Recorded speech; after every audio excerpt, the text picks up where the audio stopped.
যারা বয়স্ক ভাতা বা বিধবা ভাতা বা মানবিক ভাতা বা তপশিলি বন্ধু, জয় জোহার ইত্যাদি পেনশনের জন্য আবেদন করেছিলেন, তাদের আবেদনপত্রটি বর্তমানে কি অবস্থায় আছে তার স্ট্যাটাস কিভাবে চেক করবেন চলুন দেখে নেওয়া যাক। সবার প্রথমে গুগলে গিয়ে samarth.wb.gov.in এই পোর্টালে ঢুকবেন। এরপর দেখুন এখানে আছে ট্র্যাক অ্যাপ্লিকেন্ট স্ট্যাটাস, এখানে যাবেন। এখানে যাওয়ার পরে দেখুন স্কিম আছে, এখানে আপনি কোন স্কিমটি চেক করতে চাইছেন সেটি সিলেক্ট করবেন। যদি জয় জওয়ার হয় জয় জওয়ারে সিলেক্ট করলেন, এলপিপি পেনশন হলে সেটা সিলেক্ট করবেন, এমএসএমই পেনশন হলে সিলেক্ট করবেন। তারপর দেখুন নিচের দিকে আমি আসি, এখানে আছে ডাব্লিউসিডি মানবিক, অর্থাৎ মানবিক পেনশনের জন্য হলে এটা সিলেক্ট করবেন। তার নিচে আছে দেখুন WCD old age pension, WCD widow pension, যেটা আপনার দরকার সেটা এখানে সিলেক্ট করবেন।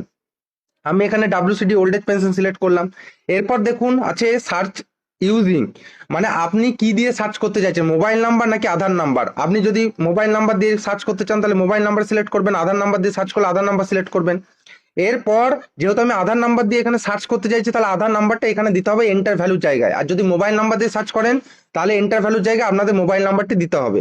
এরপর দেখুন ক্যাপচা, ক্যাপচার ক্ষেত্রে দেখুন এই 25+4 এরকম লিখলে কিন্তু হবে না, 25+4 মানে কত হয় 29, তাহলে এখানে আপনাকে 29 লিখতে হবে, অর্থাৎ যে দুটো সংখ্যা যোগফল এখানে দেওয়া থাকবে এই যোগফলটা আপনাকে এখানে লিখতে হবে। এরপর দেখুন আপনার এখানে আছে সার্চ, এখানে সার্চ করবেন, সার্চ করলে কিন্তু আপনার স্ট্যাটাসটা দেখাবে। এক্ষেত্রে দুটি অত্যন্ত গুরুত্বপূর্ণ বিষয় আপনাদের সাথে শেয়ার করে রাখি, যারা জনকল্যাণ শিবিরে এই সব পেনশনের জন্য আবেদন করেছিলেন তাদের আবেদনপত্রগুলো এখনো পর্যন্ত ডিজিটাইজ হয়নি বা এন্ট্রি হয়নি পোর্টালে। সুতরাং আপনারা যদি স্ট্যাটাস চেক করেন আপনাদের ক্ষেত্রে নো রেকর্ড ফাউন্ড দেখাবে। সুতরাং আপনারা এক্ষেত্রে কিন্তু ঘাবড়ে যাবেন না, পরবর্তীকালে যখন আপনাদের এই ফর্মগুলো এন্ট্রি হয়ে যাবে তখন আপনারা আপনাদের স্ট্যাটাস চেক করতে পারবেন। আর দ্বিতীয়ত, যারা আগেই জনকল্যাণ শিবিরের আগেই কোনো না কোনো সময় আপনারা আবেদন পত্রটি জমা করেছিলেন দেখবেন সেক্ষেত্রে আপনাদের দেখাবে ভেরিফাইড ব্যাকেটে অ্যাপ্রুভেল পেন্ডিং। সেক্ষেত্রে আপনারা ঘাবড়ে যাবেন না, সেক্ষেত্রে আপনাদের ব্লক লেভেল থেকে বা ডিস্ট্রিক্ট লেভেল থেকে যেসব কাজগুলো দরকার ছিল অর্থাৎ এন্ট্রি ভেরিফিকেশন সব কমপ্লিট হয়ে গেছে। রাজ্য থেকে অর্থাৎ স্টেট লেভেল থেকে যখন এটা অ্যাপ্রুভেল দেবে তখন আপনাদের কিন্তু সেটা অ্যাপ্রুভেল দেখাবে। সুতরাং এর জন্য আপনাদের বারবার ব্লক অফিসে বা জেলা অফিসে যাওয়ার কোনো প্রয়োজন নেই, জেলা অফিস বা ব্লক অফিসের কাজ সম্পূর্ণ হয়ে আছে।